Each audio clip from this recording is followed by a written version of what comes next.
I got out of the bath and was drying, and I felt something odd. I thought it was a bit strange. No, you're going mad, woman. Spoke to my husband and said, look, just feel here, tell me I'm not going mad. He went, there's a lump. At which point I started research and realised what it was. Made an immediate appointment with the GP, who actually said, come back in a month, it's likely to go away. And it was because of my internet research that I knew actually it wasn't likely to go away and I was probably facing breast cancer. So I went back and I looked at the NICE guidance and discovered I met the criteria for an immediate referral. And he did say, actually, yes, all right, I'll refer you, I'll do it this evening. And I said, no, you'll do it in front of me. I want it faxed now, which he did. And then I was seen within 10 days. We didn't tell anybody to start with.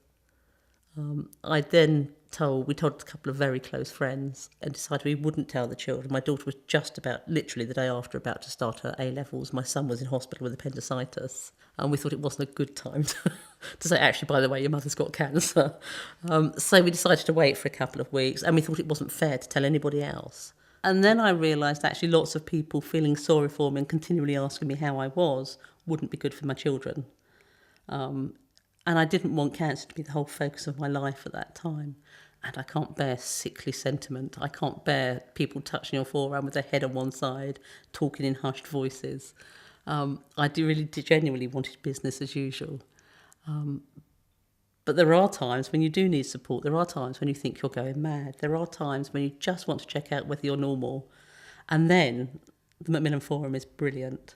There are people going through the same things you're going through, who also want to keep it reasonably quiet, who don't want their husbands getting completely stressed and upset every time you mention it. So just sometimes you can go online and there's somebody that's going through the same thing you're going through. Or you can rant and let off steam if you've had a bad day at the chemo unit.